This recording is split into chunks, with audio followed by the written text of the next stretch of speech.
hey, everybody, and welcome to Midwest Pride. My name is Mason Aid, and I am your host this lovely evening. And from here on out, I'll start with a little bit about myself. I am a Midwestern farm kid who happens to be transgender. When I was born, the doctor was like, it's a girl. And then about 23 years later, I went, no, that's not quite right. It's not entirely wrong. I'm very feminine. I love my femininity. But we're going to go more in depth on that. That's more than a little 10-minute teaser sort of topic. That's like a series of podcast episodes. Let's be real. So I am at the same time a Midwestern farm kid and a non binary, genderqueer, LGBTQ advocate. Those two things fit in the same bucket for me. I had a moment. I was presenting at 1 million cups here in Columbia for my business, and afterwards, a gentleman came up and was like, "Why do you make everything so much about your identity? Why is everything about being genderqueer?" And I had to pause for a minute because I didn't have a good answer right away.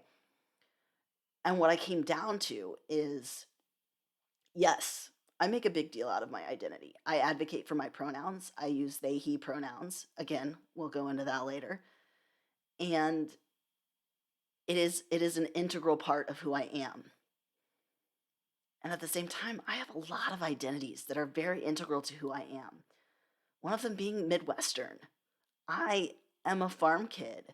I grew up driving tractors and in 4-H and FFA and showing cattle and showing hogs and helping dad on the farm.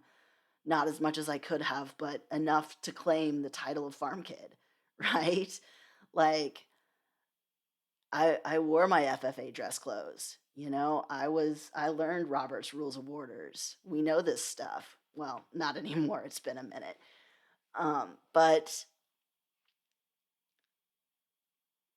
I feel like so often people look at the Midwest as this backwards monolith of redneck hillbillies who don't know anything and who are bigoted and hateful and ignorant. And I'm here to say that that's not true. Some of my biggest supporters, some of my biggest advocates are Midwestern farm people. People I grew up with on a farm in a county of 5,000. County, not like town, like county had 5,000 people. And they're good people. And we create this image of bigoted, hateful people, and it's just not accurate. And it breaks my heart just as much to see how Midwesterners are painted as it breaks my heart to see how the LGBTQ community is painted, because both are grossly inaccurate. I am here to share my shockingly boring story of growing up on a farm and being a Midwest queer and loving every minute of it. And we're going to go into the word queer in another episode because that's a big one. And so often we hold these two identities as separate. And well, I escaped the farm. I escaped rural life. Thank God I made it to the big city. No, I'd go back if I could. I'd go back if I felt like I could. I might go back someday. I don't know. The future is a mystery. But it's so much more complicated. There's so many more layers and nuances of what the rural experience is and what the LGBTQ experience is. And this is just one story in the midst of many. And for some people, they did escape rural America, but not all of us. I miss it. And, I'm proud of my roots. I'm proud to be a rural American just as much as I'm proud to be LGBTQ. And they both hold a very important aspect of my identity and who I am and how I see myself and how I view the world. And so I am here simply to have the conversations about what it means to be Midwestern, what it means to be LGBTQ, what it means to be Midwestern and LGBTQ, and work to do the education piece, because so many times people just don't know. I mean, I grew up Southern Baptist in rural Missouri, and coming out was not an option until I was 23 and moved to the big university city of Columbia, Missouri. And I hated myself. And that's, again, a story for a whole episode because my goodness.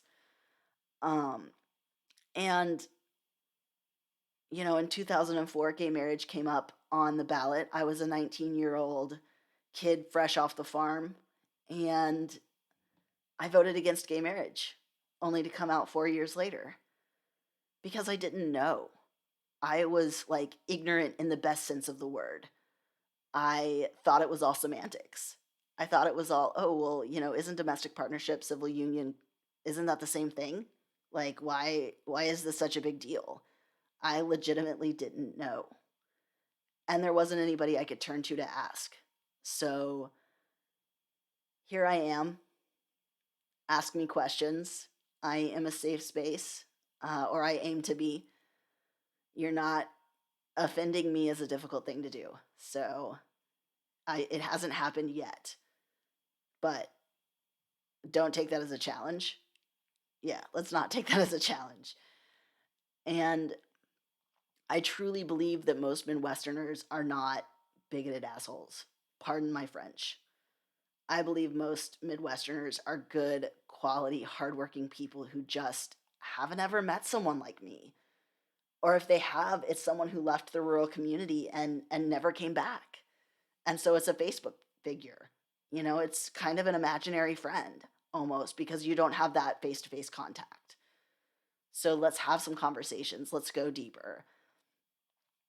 I have a mission and a dream that there will be one safe person in every rural community in the Midwest for LGBTQ teens to come out to. Coming out was not easy. It was a really difficult time in my life, and I'm grateful for it. I've come out stronger because of it. And the Trevor Project has statistics that one safe adult in an LGBTQ teen's life reduces suicidality by 40%. I don't I really don't care where you stand on LGBTQ issues. I care about where you stand on suicidality. And if you can be that safe adult, even if you're not 100% affirming, even if you don't call yourself an ally, like you don't have to label yourself that way. You don't have to identify that way to help save a kid's life. Basic knowledge, basic understanding goes a long way. And honestly, like just trying and putting forth the effort to learn a little more, to grow a little more. And I hope this podcast can be your research resource as you strive to become that one safe person in an LGBTQ teen's life because it's literally life-saving work, just to show up and to love and to care. So this is Midwest Pride. I'm proud to be Midwestern. I'm proud to be LGBTQ. Life is beautiful, so let's rock and roll from here.